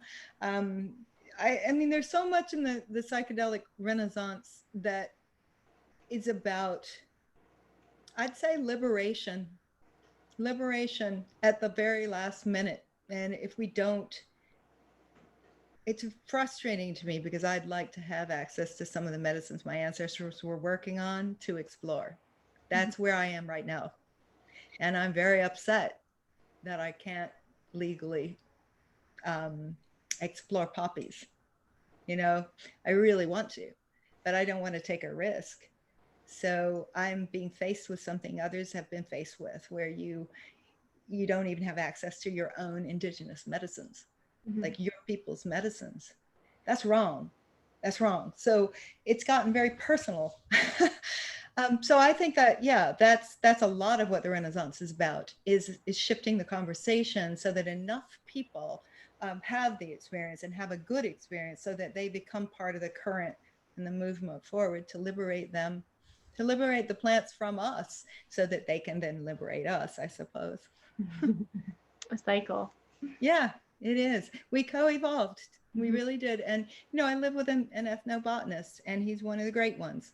And so I know a lot about ethnobotany. And this idea, you know, that these plants, they propagate and they survive too. They're living beings. So I love this. At least I love the poetry in that, you know, that they love us too, you know, that we did co-evolve together. And they've ensured their survival because of it. You know, they get so ayahuasca all over the world now. Maybe that's not a good thing, but hey, it's happened. You know, they have their own minds. You know, maybe they do. It is plant intelligence, and I love, like I said, I love the poetry of that, and I certainly feel it in ceremony with them. I feel very connected to the sacred plants. And it brings us back to the notion of all being one, you know, not just these human things that we're in, but, you know, with the plants and everything around us, right? No, you're right. And I didn't talk a lot about environment because it's such a big piece, but it's the core of my work. It's the heart. And it's not just climate change, folks. That's just a little teeny piece of environmentalism. We still need to be looking at all of the others. Pollution, for example, wildlife, the devastation of wildlife going on. All fronts of the environment must be looked at with very, very seriously and proactively, or it's over. Consumption is a big one, right? So that's what these are for to me. To me, in the end, it's like I said, it's our last chance. And so it's that question of, can the psychedelic renaissance save us? I hope the psychedelic renaissance just continues to build. You know, like there's not just one big wave and then another big wave and then another, and then it kind of peters out. I hope it just keeps on going until it's legal everywhere. Or decrimmed, because legal messes everything up, doesn't it? Legal has its own problems. We are really, you know, humans are very strange creatures, let's face it. Just the fact that we have laws against sacred plants and fungi, these living beings that are all around us, is ridiculous. Come on. I could go out there at the right time of year. They grow around here. Yeah. You know, they're nature. And to make that illegal is just absurd. And I'm preaching to the converted here. I know that. But yeah, that's what it means to me. Well, thank you so much, Zoe. It's been a pleasure having you on. And I know we'll definitely want to have you back again, just because there's so many good things that you have to say. And I could definitely listen to you for another hour here. But I never know, you know, it's just the strangest thing. Like if there were people in front of me, we could, you know, I would know that people are like into that, but not into that, or they thought that was funny, or they're hurt by that, or there's just no way to read. So I just kind of am sharing my own flow. But it's very strange that this is what we've got in a pandemic, you know. But I don't, this is not a medium that I would have chosen. I really prefer in-person and intimate circles. Absolutely. So I really look forward to that with some of anybody who did like some of this or get something out of it. I look forward to meeting you and seeing you in person, and stay safe and all of that. And I am around if you have a specific question. We put a link to your website up there. So can people get in touch with you through the website? Sure. I mean, you know, if you're on Instagram, that's the easiest way. Okay. We'll find a link, and we'll put a link in there too for Instagram. And we'll be sending out a newsletter on Thursday with a recap of this episode. So we'll make sure and put it in there too for everyone. Okay. Lots of love, everybody. Lots of love, Zoe. Thank you so much for joining us again. And like I said, we're always happy to have you here and to share your wisdom and knowledge with us. So thank you so much. Thank you, love. Bye. So I'll just say a few words here to close up the episode and a few reminders. So thank you again to Zoe for joining us and sharing all of, like I said, her wisdom and knowledge with us. Thank you to all of you, the attendees, for being here to support this series, the speakers, and this important research and all of this, bringing forth this important knowledge. Thank you as well to our sponsors. If you haven't checked out the perks yet, make sure and do so. I believe, there we go, the link just popped up in the chat. So make sure and check that out because there's some amazing perks there. Thank you to everyone for joining us. Next week, we have November 24th, the MAPS researchers, Dr. Adele LaFrance, Dr. Reed Robson, and Dr. Ann Wagner will be talking on a panel for next week's episode. And that is it for today. So thank you again to Zoe for joining us. Thank you to everyone for joining us in the chat, in the webinar, and we will see you all next week. So have a great evening.